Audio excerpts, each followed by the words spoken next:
friends, I am back and I am sans baby. Don't know if y'all can see. Still got a little bit of that baby chub left, but the baby is not in anymore. I have now had him.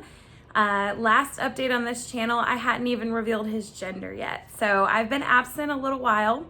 I had a complicated pregnancy and I can't wait to kind of talk about all of those details in a separate video, which is upcoming. So if you want to hear more about that and our birth story, definitely stay tuned. He is our fourth baby and he was VBAC, all natural except for Pitocin. They did have to induce me. I'll get into that later. I had gestational diabetes towards the end and low amniotic fluid and all this kind of scary stuff, but the birth was amazing. Delivery went amazing. It was under like 13 hours and I have a healthy baby boy now who is 5 weeks old, and I can't wait to show you guys his nursery and tell you about his name and a little more about our story. But today I thought I would just kind of give some updates of postpartum mom life and show you guys how I set up my room to imitate a hospital room. And I know there's some new moms out there that could benefit from some of these tips, and maybe you're not a first-time mom, but it took me several times around to figure some of this stuff out. So I'm gonna start by kind of showing you my bedroom and how I set up after I had the baby. And this room is by no means some designer room. It is not perfect, but it works for us. And I also want to just encourage you, if you have a really small space, you can do this kind of stuff. Like, we don't have a huge house. I do not have a huge bedroom, but I made it work for me. So when you walk in our bedroom, it is very simple, guys. I don't have designer pillows. I don't fool with all of that. I'm trying to be minimalist, right? And I have my vanity with my makeup set up over there in the corner, and then this is my husband's side. But this is like pretty much it. This is our space. There's our lovely mirror with all the kids' handprints on it. But there's a couple things about this. So we used to have our dresser, which you can see right here, on this wall. And we moved and literally rearranged the space when we had baby because I wanted my room to feel as much like a hospital room as possible. All right, so I want to talk you guys through my postpartum care and what my plan was. When I came home with this fourth baby, I have 3 other kids. I have a 9-year-old, a 5-year-old, a 2-year-old. I knew life would be busy and chaotic, and I knew that I have friends and family that would help me rest. My husband will help me rest. But the thing is, kids are gonna demand your time and your energy no matter what. And so I wanted, at least for the first week postpartum, to try and stay in bed as much as possible, still as much as possible, avoid going up and down stairs. We live in a 2-story home. It's not a full flight of stairs, it's a half flight. We have like one of those old split level homes, but avoid walking up and down those regularly. Obviously our kitchen's downstairs. So one of the tips, the very first tip I would kind of push on you, is to set up your room as much like the hospital as possible. And I was thinking about that on my way home from the hospital, and I told my husband everything was in reach. They brought me my food. They brought me my sanitary pads or recovery stuff that I needed. They brought me my medicine. You're kind of served in the hospital setting, right? By the nurses and the amazing staff there. And at home, usually in our homes, all of that stuff can be really spread out. Your food's down in your kitchen. Depending on where your bathroom is, you may have to walk a distance to get there.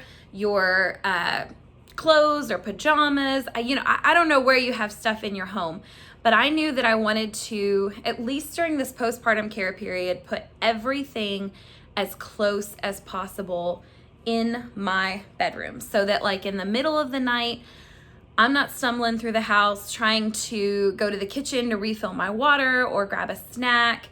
And that was the other thing, guys. If you breastfeed, and maybe even if you don't, I'm not sure. I've never not done it, so let's put it that way.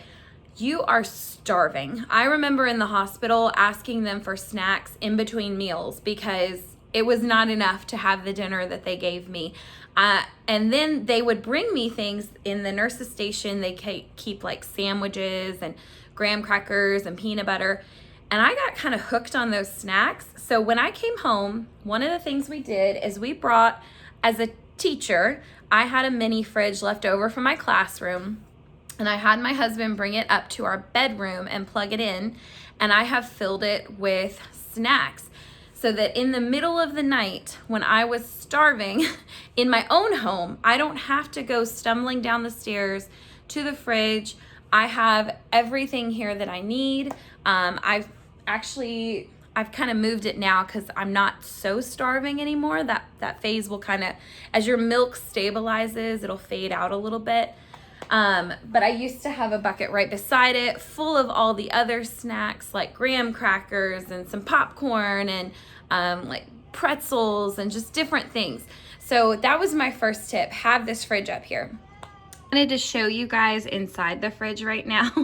My snack level has seriously gone way down. I had a lot more in here the first couple weeks. I made some lactation cookies, which are supposed to help you with milk production. Honestly, I just have these Capri Suns in here because my kids stuck them in. I'm not really a fan of those, but I'm not opposed to drinking it.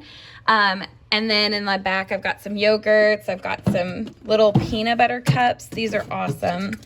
I got these from Sam's Club, so I could just have little quick snacks to go up here. And then I have some milk stored because at night when I am pumping, sometimes my husband will take over a feed while I pump through it just to give him time with the baby. So I just keep it in here. And then up top, this has been amazing having a mini fridge with a freezer in here because in the middle of the night, if I pump, I don't know if you guys can see up here, I can just store my milk right up in this freezer and then I transfer it. Transfer it to our deep freezer outside after I label it and kind of pass it on. But I don't have to go down to my kitchen in the middle of the night for any of this stuff. And another quick tip, I'll show you guys my pump. I use the Spectra Pump right here. I've got my whole pumping station, breastfeeding station kind of set up in my room. Again, nothing fancy. Like that's a chair from Goodwill, guys. I'm not designer here. But then I can pump, I can put my stuff in there. But the tip is if you are pumping, the bottles you pump into and the pump parts, you can stick them in the fridge between pumping sessions to keep them like sanitized so that you don't have to go wash your pump parts every time between pumping. That is something it took me a while to learn. It's so smart, guys. Just at night after I pump, I pour the milk out into a freezer bag or into the bottle, depending on which one we're using. And I stick all my pump parts in the fridge. It's refrigerating them. They're sanitized, so you don't need to go and wash them every time. And then I, usually once a day, I'll wash them out. So I use the Spectra Pump. I love this pump. A lot of insurances will cover your pumping supplies because it unplugs and it's cordless. And often in the middle of the night, show you guys, I carry it over to my bed and I sit on this like awesome wedge pillow that I just got from Aldi's and I'll pump or I will breastfeed the baby using that pillow as a back support. Because sometimes in the middle of the night, you want to be warm in bed. You don't always like sitting over in a cold chair, or, especially now that it's October and getting a little chilly out. So this whole station here, I got the cart from Michael's. I just liked the teal color. And I've basically just stocked it up with everything I need in the night. So I have breast pads. These are for when you're leaking. I have a pumping bra. I have some of the stuff I might need for baby, like diaper cream, that kind of thing. Some of his stuff to clean him with. And then I have a whole bucket full of extra bottles that I can put my pumping stuff into. I've got my pumping just bags that I got from my baby shower to pump into and freeze. And then just a little tip, always keep sorry if I'm wobbling here, always keep a permanent marker or Sharpie nearby so you can label those quickly. And down here, I've just got extra storage. And then, like I said, I can throw those breast milk bags, sorry, into the freezer very quickly and freeze them. Also in here, I have stored in the middle of the night.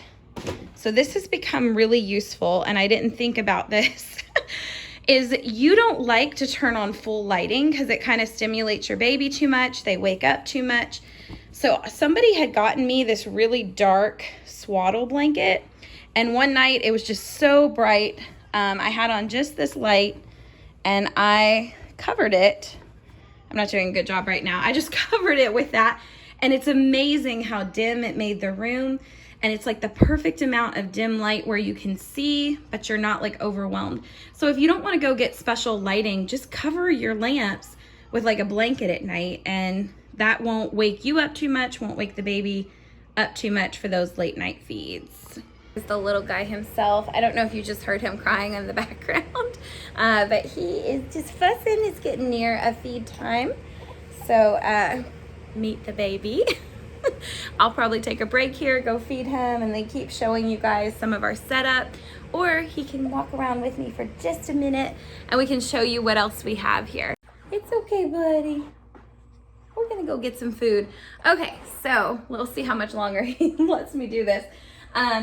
We set up a changing pad in our room for Elam, and one of the tips I have is, I know most people have the cover, but get yourself some of these waterproof sheets, get several of them. I got these on Amazon. And, oh, here comes my other kids. Just holding baby for a minute. So this right here is our changing station. I would recommend you setting something up like this in your bedroom.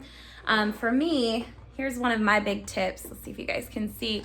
A lot of changing pads will have a nice changing pad cover. But my recommendation is to get one of these waterproof, just like, I think they're called like mattress pads or waterproof pad. I don't know. They're small. I got these on Amazon. It's like the perfect size to fit over a changing pad, and they come in packs of, I think this one came in a pack of 3 or 4. And the key is, with a newborn, they are so unpredictable, especially little boys. We have gotten peed on, pooped on. There's unpredictable fluids that come out all the time, spit up. And instead of having to change your whole changing pad in the middle of the night, as soon as he runs it, I just strip this off, throw it over in my dirty clothes hamper. And then I showed you guys that bucket full of like swaddle blankets, extra changing pad covers, and more of these.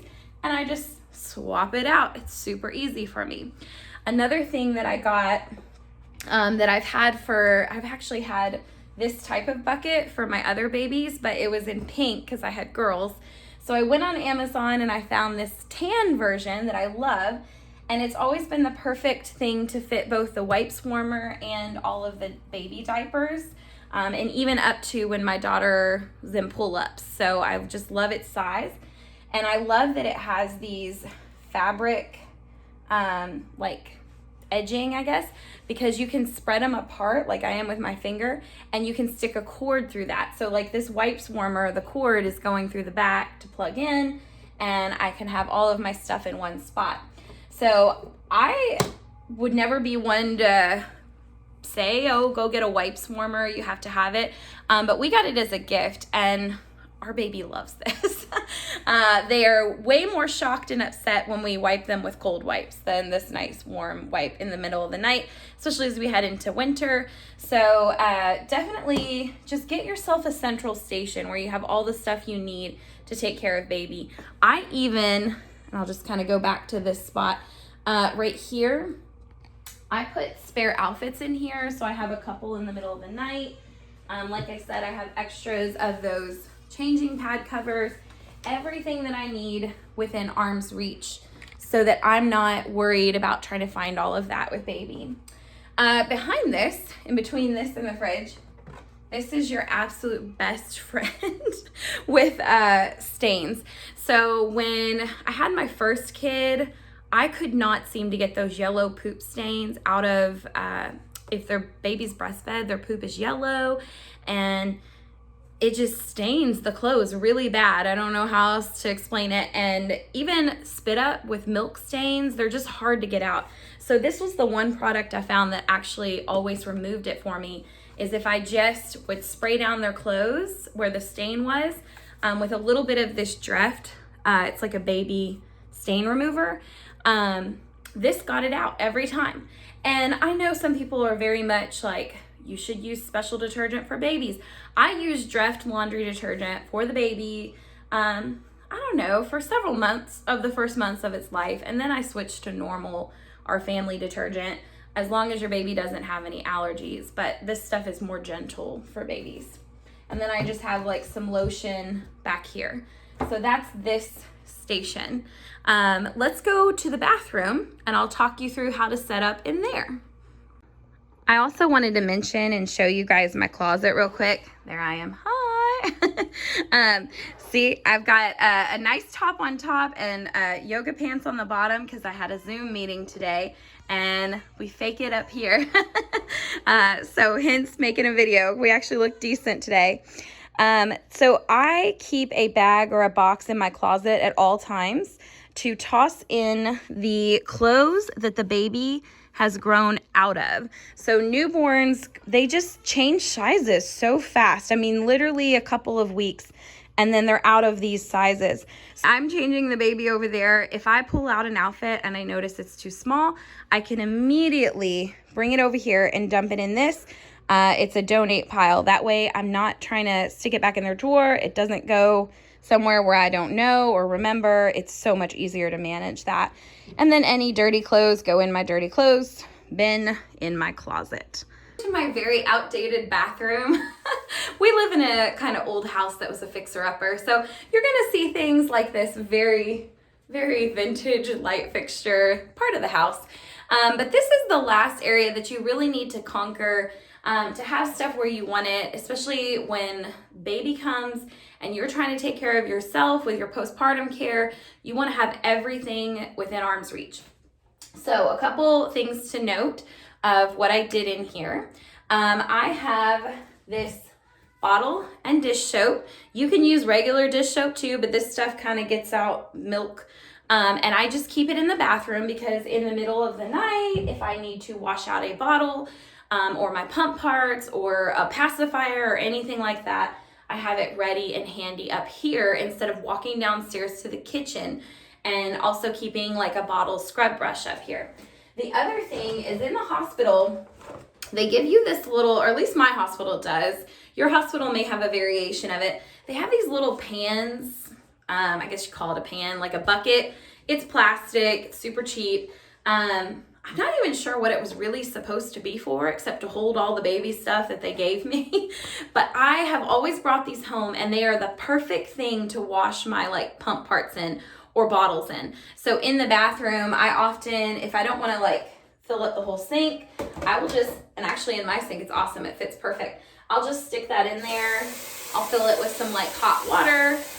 Oh, and in the middle of the night when my husband is feeding the baby a bottle from the fridge, we can put warm water in here and he uses this just like a bottle warmer. We just let the milk, you know, the bottle float in this and it warms it up. So this has been great to have to wash my pump parts. And then I have a little spot over here where I just kind of dry them and then I go put them away. And then, you know, I don't know how your all's bathroom set up. Again, ours is very small, but I knew I wanted all the things I would need because here's the thing, postpartum, it is so hard to remember to take care of yourself, take your vitamins, take any medicine you need, all of it. And our medicine cabinet is typically down in our kitchen. And I didn't want to walk down there at night or whenever I needed something. So I moved like all of the vitamins I'm supposed to be taking. Vitamin D3, you're supposed to take this if you're breastfeeding to help your baby get this vitamin in their system. I'm actually just finishing out my prenatal vitamins. And then I'll move on to a good like multivitamin. And I'm also finishing out these B12 vitamins that I had from pregnancy. But I have like Tylenol up here for, you know, that first week or so after birth. You're going to have these after birth pains that hurt and you're gonna want that.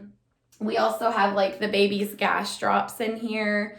They gave us these in the hospital. Anything you need, just ask for it in the hospital and they'll probably pass it on to you. But you have all of this kind of set up centrally so that you're not, you know, running around trying to find it. Another thing is I have this Burt's Bees Baby Shampoo Wash Calming. I found that this brand is always very gentle on all of my kids' skin when they're newborn stage. It's a little more expensive, but like that's what I buy to kind of wash them. And so I do what I call a butt washing in this sink. I bring the baby in. When they're so little, you don't need a baby bathtub really. I just hold him on my hand. I just flip him over so my hand is supporting his tummy and I have one hand kind of free and I just have warm water running over his back. And when he has a really bad diaper, I just wash his little butt area and then squirt a little bit of that and kind of clean him up. So this is our station. I should also mention, I don't buy those really tiny baby towels because they grow out of those so fast. But I found this awesome towel at IKEA, which is a great like medium size. And it's got a hood and everything on it. And I've used this for the baby. Like, I mean, he's tiny. It kind of swallows him. But I love that it's warm and it's still soft. But it's like giant. So he's not going to grow out of this quickly. But they had these at IKEA. And that's what I use. And honestly, I just have one. And one's enough. I just throw it in the laundry when it gets dirty and I wash it. Because you don't bathe your baby every day. That's too much. That's stripping their skin of all their natural oils. So, you know, if they get a bad diaper or spit up, you might wash them, but it's less frequent. Last, I thought I would bring you into his nursery and just show you guys around and how we kind of work this. If you hear something in the background, let's go over here to this dresser. Actually, I hear him fussing downstairs. Justin's got him in his hands. So that is his sound machine / like a dim light in here. For when we need to come in the middle of the night. To be honest, right now, the only thing I do in this room is I put him in his crib. I kind of do everything in my room. It's more convenient late at night, like to change him in there, feed him in there. I don't use this room a lot yet. I know I will as he gets a little bit older, but right now, I just use it to store the baby when he's sleeping. I wanted to point out the crib area and just talk about that we don't do any kind of co-sleeping, bassinet, none of that where the baby is in my room. From day one, we put him in this crib in a separate room. We have a monitor system so I can hear and see the baby. I don't know if you can see it up high. We have the camera up on the wall. So I'm not worried about not hearing him. But I don't sleep well when the baby's around me. We had to go to the hospital a couple days after he was born for jaundice levels, and I was in the same room with him. And the thing is, babies will stir a lot. They might cry out just like briefly because of gas or something else. And those kind of things, I'm a light sleeper. It wakes me up. And so I sleep more soundly. And then as the baby gets older, they're sleeping more soundly when we're not in the same room together. And they get used to their cribs. So I'm not trying to transition them out of my room into the crib. So in his crib, I wanted to point out what we use. So similar to having a protector on the changing pad, we buy these mattress changing pad covers. So same kind of concept, that if the baby soils themselves in the middle of the night or has spit up, you're just pulling this off to replace. You're not pulling an entire sheet off the mattress, trying to change everything out. That's just exhausting and nobody wants to do that. We also use, like this is a swaddle blanket. I also can swaddle with just regular blankets, but this little guy is a fighter and he's been kind of fighting his way out of those. So we've got the regular swaddle. It just zips and it's got Velcro.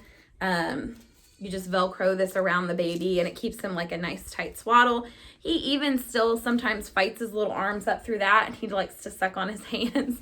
So, you know, it is what it is. He's almost grown out of this. at 5 weeks. So we're about to transition to kind of the next size, and then eventually we use sleep sacks where their arms are free and we just zip it up. This particular blanket, sometimes we put just over the base of him, like the lower half of his body. This is something that I had a set of students, they were twins, that made this for my last baby. And so that's why it's pink for the girl. But their grandmother helped them knit it, and it's made from this really heavyweight yarn that has been so awesome for my kids because it's almost like a weighted blanket. And I don't know what it is. It's become like a magic thing. Just having a little bit of weight on them makes my babies feel really secure, like they're being held. So we kind of put that on him. A baby's so tiny, they don't take up much room in your crib. So we even like store his extra passies up at the front because he's not going to move or bother them. The rest of the room right now, it's just set up decorative, you know. So we've got, sorry about that bump there. We've got Peter Rabbit stuff set up everywhere because that's kind of my theme of my nursery. Is his name Elam, and there's the Peter Rabbit bunny. This is actually from a giant canvas that my dad ordered for the baby shower, and I cut out the parts of it, and I went to Michael's and got this frame, and I got this frame, and I just kept it really simple in here with the 2 frames to add in the Peter Rabbit. We've got like a little basket here. This is actually left over from when Evelyn was in this nursery, so I've got to switch out some pictures there. This was made at my baby shower for him by my sister-in-law. This is just a little bunny blanket that we wrapped him up in the hospital. And then you come over.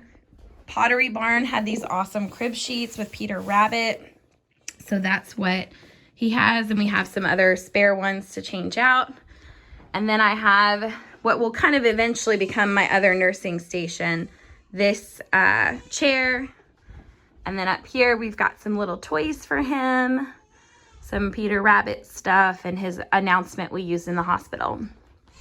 Said that's gonna be a wrap for my video. I don't know if you can hear in the background, baby's fussing now, so I'm gonna go feed him. And I've got many other fun things to share with you guys coming up. I've actually already finished our Christmas shopping for the year, so I'm gonna do a video soon on what I'm getting all the kids, and I would love to share a birth story. So basically, I'm back on YouTube, guys. I know this video will be a little bit longer, but I wanted to just kind of catch you guys up on what our life looks like right now and hopefully help any new mamas out there with how I have things set up. And it's so good to be back, and I hope everybody's doing well if you're watching this. And just say a little prayer for this sleep-deprived mama. This phase won't last forever, so I know to appreciate every day of it as much as I can. So I will see you next time on our channel, Life in Lilacs. Thank you guys for watching.